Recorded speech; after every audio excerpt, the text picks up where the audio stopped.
CPM നിന്ന് എളുപ്പം കൈയൂരി രക്ഷപ്പെട്ടു പോകാൻ പറ്റുകയില്ല. CPM അങ്ങനെ രക്ഷപ്പെടാൻ പോകുന്നില്ല എന്ന് ആവർത്തിച്ചുറപ്പിക്കുന്നതാണ് ഗോവിന്ദ മാഷ് പത്രസമ്മേളനം. ഒരു നുണ പറയുമ്പോൾ ഒന്നാമത് നുണയാണെന്ന് ആളുകൾക്ക് മനസ്സിലാവും. ഇത് അവന്മാർ മനസ്സിലാക്കും. ശുദ്ധ നുണയാണ് പറഞ്ഞുകൊണ്ടിരിക്കുന്ന ആളുകൾക്ക് മനസ്സിലാവും. ഇനി ആ നുണ സ്ഥാപിക്കാൻ എന്തോരം പുതിയ നുണകൾ പറയണമെന്നേ. ഒരു നുണ സ്ഥാപിക്കാൻ നിങ്ങൾക്ക് 100 നുണ അധികമായിട്ട് പറയേണ്ടി വരും. അപ്പോൾ ഇങ്ങനെ നാണം കെട്ടി നിൽക്കുകയാണ് ഈ പ്രസ്ഥാനം എന്ന് പറയുന്നത്. എന്ത് കാര്യത്തിലാണ് നാണം കെട്ടി നിൽക്കുന്നത്? ഒരു സമൂഹത്തിൽ വിഭജനം ഉണ്ടാക്കുന്ന, സമൂഹത്തെ കുഴപ്പത്തിലാകുന്ന അങ്ങേയറ്റം വർഗീയമായിട്ടുള്ള വഷളായിട്ടുള്ള ഒരു ഏർപ്പാടിൻ്റെ പേരിലാണ് ഈ വടകര എപ്പിസോഡിലെ ഏറ്റവും മാരകവും വിഷലിപ്തവുമായിട്ടുള്ള ഈ പ്രചാരണം, മോശം പ്രചാരണത്തിൽ ഏറ്റവും വിഷലിപ്തമായിട്ടുള്ള ഒരു പീസാണ് ഈ കാഫിർ സ്ക്രീൻഷോട്ട് എന്ന് പറയുന്നത്. അപ്പോൾ ഇതിനെതിരെ എന്ത് നടപടി സ്വീകരിച്ചു? കാരണം പോലീസ് ഹൈക്കോടതിയിൽ കൊടുത്ത റിപ്പോർട്ടിൽ പറയുന്നു ഇത് വന്ന വഴി കൃത്യമായിട്ട് അതിന് സമയം വെച്ചിട്ട് ഇത്രാം തീയതി ഇത്ര സമയം അമ്പാടിമുക്ക് പോരാളി ഷാജിയിൽ, ഇത്രാം തീയതി ഇത്ര സമയം അമ്പാടിമുക്ക് സഖാകളിൽ, ഇത്രാം തീയതി ഇത്ര സമയം റെഡ് ബറ്റാനിയിൽ, ഇത്രാം തീയതി ഇത്ര സമയം പിന്നെന്താ റെഡ് എൻകൗണ്ടർ എന്നൊക്കെ പറഞ്ഞിട്ട് ആ റിപ്പോർട്ട്, ഔദ്യോഗികമായ റിപ്പോർട്ട് ഹൈക്കോടതിയിൽ പോലീസ് കൊടുക്കുന്നു. അപ്പോൾ ആ റിപ്പോർട്ട് പ്രകാരം ഇത് ഒറിജിനേറ്റ് ചെയ്തിരിക്കുന്നത് എവിടെ നിന്നാണ്? റബേഷ് എന്ന് പറയുന്ന ഡിവൈഎഫ്ഐയുടെ മേഖലാ പ്രസിഡന്റ്.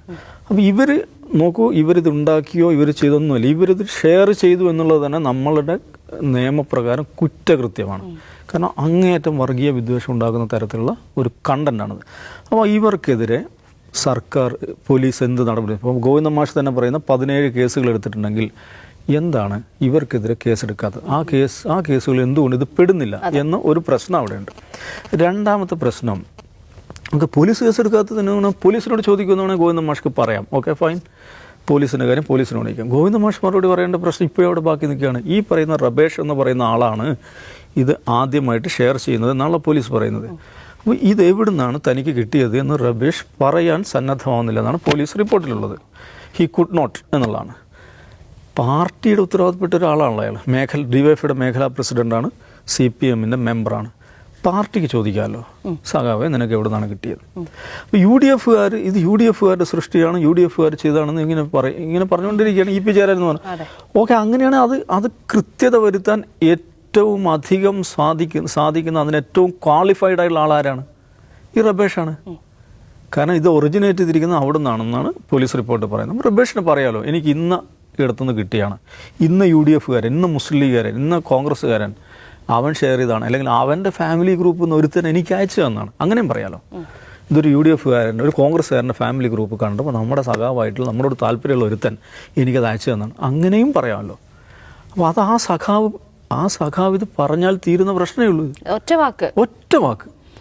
അതിന് എന്തോരം സിദ്ധാന്തങ്ങളാണ് പറയുന്നത്. ഈ കഴിഞ്ഞ ദിവസം ടെലിവിഷൻ ചാനൽ വന്നിരുന്നിട്ട് CPMൻ്റെ ഉത്തരവാദിത്തപ്പെട്ട ആളുകൾ എന്തൊക്കെയാണ് പറഞ്ഞത്? ഒരു നുണ പറയുമ്പോൾ ഒന്നാമത് നുണയാണെന്ന് ആളുകൾക്ക് മനസ്സിലാവും. ഇത് അവന്മാർ മനസ്സിലാക്കട്ടെ. ശുദ്ധ നുണയാണ് പറഞ്ഞുകൊണ്ടിരിക്കുന്ന ആളുകൾക്ക് മനസ്സിലാവും. ഇനി ആ നുണ സ്ഥാപിക്കാൻ എന്തോരം പുതിയ നുണകൾ പറയണമെന്നേ. ഒരു നുണ സ്ഥാപിക്കാൻ നിങ്ങൾക്ക് 100 നുണ അധികമായിട്ട് പറയേണ്ടി വരും.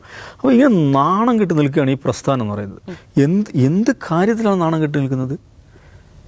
ഒരു സമൂഹത്തിൽ വിഭജനം ഉണ്ടാക്കുന്ന, സമൂഹത്തെ കുഴപ്പത്തിലാകുന്ന അങ്ങേയറ്റം വർഗീയമായിട്ടുള്ള വഷളായിട്ടുള്ള ഒരു ഏർപ്പാടിൻ്റെ പേരിലാണ്. ഇത് CPMന് നിന്ന് എളുപ്പം കൈയൂരി രക്ഷപ്പെട്ടു പോകാൻ പറ്റുകയില്ല. CPM അങ്ങനെ രക്ഷപ്പെടാൻ പോകുന്നില്ല എന്ന് ആവർത്തിച്ചുറപ്പിക്കുന്നതാണ് ഗോവിന്ദ മാഷ് പത്രസമ്മേളനം. കാരണം അദ്ദേഹം ഈ വിഷയത്തെ അഡ്രസ്സ് ചെയ്യാൻ ശ്രമിക്കുന്നില്ല. അപ്പോൾ റബേഷിനോട് അത് ചോദിച്ചാൽ എന്തുകൊണ്ട് റബേഷ് അത് പറയുന്നില്ല? അത് പറഞ്ഞു കഴിഞ്ഞാൽ കോഴിക്കോട് ജില്ലയിലെ പാർട്ടിയുടെ ഉത്തരവാദപ്പെട്ട ആളുകളിലേക്കും അവരുടെ കുടുംബങ്ങളിലേക്കും അത് എത്തും എന്ന് CPM ഭയക്കുന്നുണ്ട്. അത് തന്നെയാണ് അതിൻ്റെ കാരണം. കോഴിക്കോട് ജില്ലയിൽ പാർട്ടിക്ക് നേതൃത്വം കൊടുക്കുന്ന ആളുകളിലേക്കും അവരുടെ കുടുംബങ്ങളിലേക്കും എത്തും, അതിലൊരു സംശയമില്ല. അങ്ങനെ അല്ലെങ്കിൽ CPMന് ഒരു സെക്കൻഡ് കൊണ്ട് തീർക്കാവുന്നുള്ള ഈ പ്രശ്നം. റബേഷ് വിചാരിച്ചാൽ തീർക്കാവുന്നുള്ള പ്രശ്നം എവിടുന്ന് കിട്ടിയെന്നാണ്. ഇനി റബേഷ് അത് പാർട്ടിക്കും പറഞ്ഞു കൊടുക്കാൻ സന്നദ്ധമല്ല, പോലീസിനും പറഞ്ഞു കൊടുക്കാൻ സന്നദ്ധമല്ല. ഒരു ഡിജിറ്റൽ പ്രോപ്പർട്ടി അത് എവിടുന്ന് ഒറിജിനേറ്റ് ചെയ്തു, ഏതിലൂടെയൊക്കെ സഞ്ചരിച്ചു എന്ന് ഇന്ന് കണ്ടെത്താൻ വല്ല പണിയുണ്ടോ? അത്രയും നിഷ്കളങ്കരാണോ കേരള പോലീസ് പറയുന്നത്? ഇത്രയും ഈ കപ്പാസിറ്റി ഇല്ലാത്തതാണോ കേരളത്തിലെ സൈബർ സെൽ എന്ന് പറയുന്നത്? പക്ഷേ പോലീസും പാർട്ടിയും അത് ആഗ്രഹിക്കുന്നില്ല എന്നുള്ളതാണ്. ഇപ്പോൾ കോഴിക്കോട് റൂറൽ SP മാറ്റി കഴിഞ്ഞു, വടകരയിൽ SP മാറ്റിയിട്ടുണ്ട്. പാർട്ടിക്ക് പ്രിയപ്പെട്ട ആളെ അവിടെ കൊണ്ടുവന്ന് നിർത്തും, അന്വേഷണം അതിലൊക്കെ കട്ടിമറിക്കും. ഇതൊരു കോൺഗ്രസ് UDF CPM തർക്കമായിട്ട് കുറച്ചു കാലം അങ്ങനെ പോകും എന്നായിരിക്കും CPM വിചാരിക്കുന്നുണ്ടാകുക. പക്ഷേ ഇത് നമ്മൾ മനസ്സിലാക്കേണ്ട കാര്യമുണ്ട്. ഇത് കോൺഗ്രസും UDFും കോൺഗ്രസും CPM തമ്മിൽ തർക്കം മാത്രമല്ല. ഇതിലെ ഒന്നാമത്തെ ഇര ആരാണെന്നറിയോ? ഇവിടെ ഒരു കമ്മ്യൂണിറ്റി ഉണ്ട്. മുസ്ലിം സമുദായം എന്ന് പറഞ്ഞൊരു സമുദായം ഇവിടെ ജീവനോടെ ഇരിപ്പുണ്ട്. അത് ഈ കേരളത്തിൻ്റെ സാമൂഹിക ജീവിതത്തിൽ ഇടപെട്ടുകൊണ്ടിരിക്കുന്നൊരു സമുദായമാണ്. അത് ജീവനുള്ളൊരു സമുദായമാണ്. CPM ആ സമുദായത്തോട് എന്ത് പറയും? ഗോവിന്ദൻ മാഷ്ക്ക് ഇങ്ങനെ സൈദ്ധാന്തിക ഡയലോഗുകൾ അടിച്ച് പത്രക്കാരുടെ മുമ്പിൽ തൽക്കാലം രക്ഷപ്പെട്ടു പോകാം. അല്ലെങ്കിൽ കോൺഗ്രസിനെതിരെ UDFിനെതിരെ മുസ്ലിം ലീഗിനെതിരെ ആരോപണം ഉന്നയിക്കാം. പക്ഷേ ഈ സമുദായത്തിൻ്റെ മുന്നിൽ സമുദായവുമായി ബന്ധപ്പെട്ട ചിഹ്നങ്ങൾ ഉപയോഗിച്ചിട്ടാണ് CPM എപ്പോഴും ഈ തരത്തിലുള്ള വർഗീയ പ്രചാരണം നടത്തുന്നത്. മാഷാ അല്ലാ അവരുപയോഗിക്കുന്നു. കാഫിർ, 5 നേരം നിസ്കരിക്കുന്ന ദീനിയായ ചെറുപ്പക്കാരൻ എന്ന് പറഞ്ഞാൽ എന്താണ്? CPM എന്താ ചെയ്യുന്നത്? മുസ്ലിം സമുദായത്തെ മോശമാക്കുക, ഡിമണൈസ് ചെയ്യുക. അതൊരു ഒരു അധകൃത വർഗമാണ്.